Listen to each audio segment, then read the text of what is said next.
नमस्कार सबैजनालाई। म क्षितिज सक्सेना डिएफओ ग्याङटक टेरिटोरियल डिभिजन। आज हाम्रो यो प्रयास थियो कि कसरी हामी आफ्नो रेगुलर काम जो छ, हाम्रो जो रेगुलर फिल्ड को काम छ उसमें कसरी आफ्नो स्किल अपग्रेडेशन गर्नु सक्छ आफै। अहिले आजको program was related to two subjects. Number एक जो ह्यूमन स्नेक कॉन्फ्लिक्ट को केसेस हुन्छ, स्पेशली के भन्छ फरेस्ट एरियाज को फ्रिन्जेस में, तर even in urban and peri urban areas में पनि छ यो कॉन्फ्लिक्ट। तो इसको हैंडल गर्नको लागि फर्स्ट रिस्पोन्डर तो फरेस्ट डिपार्टमेन्टै हुन्छ। सो कसरी हामी आफै आफ्नो स्किल अपग्रेडेशन गर्नु सक्छ, इसको लागि हामी सोधेको कि कसरी हामी आफ्नो डिभिजनमै एक्सपर्ट आइडेन्टिफाई गर्नु सक्छ एन्ड त्यो आइडेन्टिफाई गरेर क्या हामी बाकी रेंजेस में पनि इसको बेस्ट प्र्याक्टिसहरु शेयर गर्नु सक्छ। सो द आन्सर वाज यस। जस्तो स्नेक को विषय में हाम्रो रानीपुल रेंज में हाम्रो एक्सपर्टिज राम्रो छ, तर त्यो एक्सपर्टिज शेयर गर्नको लागि हामी आज यो प्रोग्राम राखेको। हाम्रो यहाँ तपाईं देख्नुहुन्छ कि हाम्रो यहाँ फिल्ड स्टाफ छ from all 5 ranges of Gangtok, Tumin, Kyongnosla, Ranipool and Singtam. सबैजना यही आएको छ अनि यहाँ आफ्नो इक्विपमेंट्स लिएर सबैजना आएको छ। एउटा डेमोन्स्ट्रेशन पनि भएको, कसरी ह्यान्डल गर्ने, क्या प्रोटोकल हुन्छ, क्या सेफगार्ड्स लिनुपर्ने।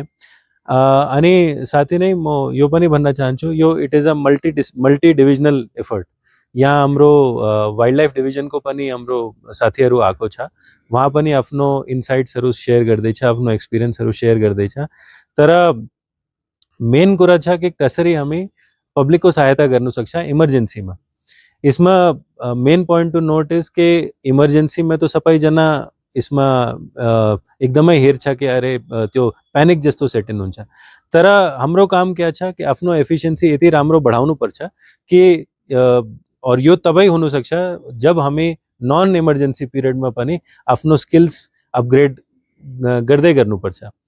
सेकेंड कुरा जो आज भएको हाम्रो तपाईहरुको थाहा छ, ग्याङटक में क्विक रिस्पॉन्स टीम छ हाम्रो फरेस्ट डिपार्टमेंट को।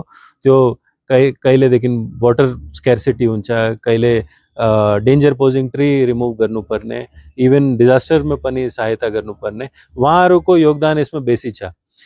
अब यो बेस्ट प्र्याक्टिस ग्याङटक रेंज को थियो, कसरी यो बेस्ट प्र्याक्टिस हामी बाकी रेंजेस में पनि गर्नु सक्छ। ग्याङटक जस्तो रिक्वायरमेंट पॉसिबली रानीपुल, सिङताम या क्योङनोसला को छैन, तर वहाँ को आफ्नो आफ्नो रिक्वायरमेंट छ।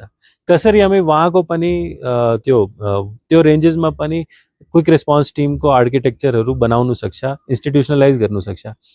तो यो जो आजको जो प्रोग्राम थियो यो बेसिक ठुलो प्रोग्राम छैन, it is just a routine activity. तर routine activity with a difference in the sense कि यूजुअली आफ्नो आफ्नो जुरिस्डिक्शन्स में हामी सीमित हुन्छ, तर अहिले बेस्ट प्र्याक्टिस शेयर पनि गर्नुपर्छ, specially during non emergency times, so that हाम्रो इमर्जेन्सी टाइम में हामी आफ्नो बेटर रिस्पॉन्स दिनु सक्छ।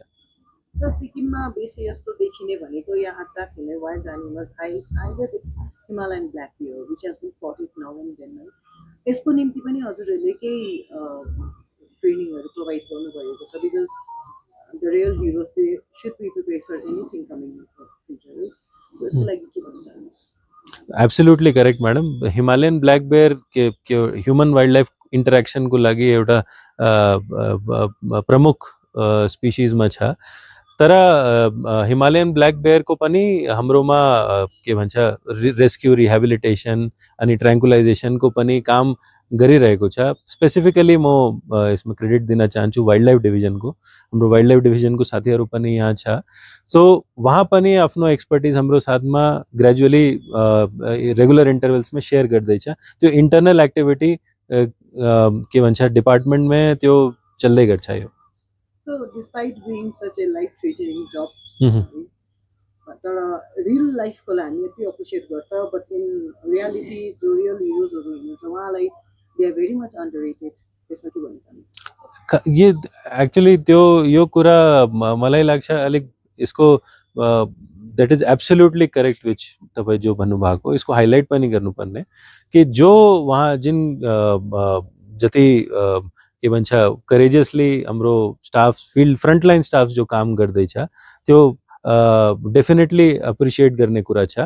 अनि म तपाईँहरूको जानकारीको लागि पनि भन्न चाहन्छु कि जो हाम्रो सबै डिभिजन्सको अरू डिभिजन्सको पनि सिक्किमभरि सबै फरेस्ट डिभिजन्सको लागि एउटा प्रशस्ति पत्र पनि आदरणीय चिफ सेक्रेटरी महोदयको तर्फबाट पनि इस्यु भएको छ यो सालको बिगिनिङमा इस्यु भएको that is testament to the fact कि हाम्रो स्टाफहरू जो काम गर्दैछ त्यो सराहनीय पनि छ अनि यसमा of course there is an element of danger involved तर यो जिम्मेदारी पूर्वक यो काम गर्नुपर्ने तो यो इन्स्योर गर्नुपर्ने कि कसरी हामी सेल्फ अनि डिपार्टमेन्टको पनि स्टाफको पनि अनि पब्लिकको लागि पनि डेन्जर मिनिमाइज कसरी गर्नु सक्छ यसमा specifically during human wild life conflict situations सबैभन्दा अगाडि प्यानिक सेट गर्नु पर्दैन सो उसको लागि नै आफै राम्रो ट्रेनिङ हुनुपर्ने जिसको हामी प्रयास अहिले गर्दैछ अनि साथै नै एउटा स्ट्यान्डर्ड अपरेटिङ प्रोसिजर पनि हामी तयार गर्दैछ सबै कन्फ्लिक्ट्सको लागि त्यो पनि वर्क इन प्रोग्रेस छ ग्रेजुअली उसमा पनि हामी काम गर्दैछ One last question. Despite being a very brave-hearted, sometimes what happens is equipments fail by nature, very proper equipments find and a shortage by nature.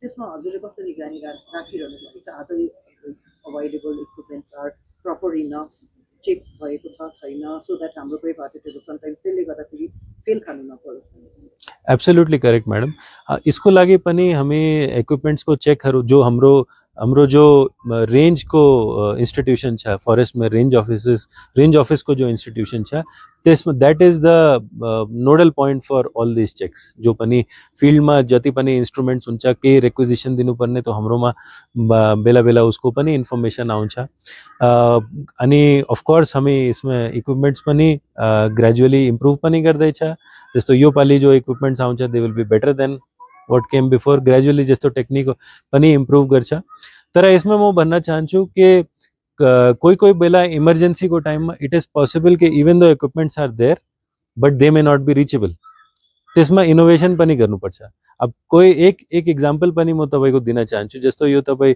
स्नेकको यो के भन्छ स्टिक तपाईँ देख्नु भएको यसमा अलिकति यो के भन्छ किङ इसमें छ निक जस्तो छ उसको स्नेकको राम्रो पाराले पकड्नको लागि तर फिल्डमा इनोभेसन म एकपल्ट यो पनि देखेको थियो कि कोहीजना परेङको पनि काटेर एउटा के भन्छ टेक्निक बनाएर परेङ लगाएर पनि स्नेकको राम्रो पाराले क्याच गर्नुभयो that is not a standard equipment absolutely not a standard equipment यो मात्रै हो तर इन सिचुएशंस जब के भन्छ फिल्ड सिचुएशन जब क्विक डिसिजन मेकिङ गर्नुपर्ने त्यो टाइममा इनोभेसन पनि काम लाग्छ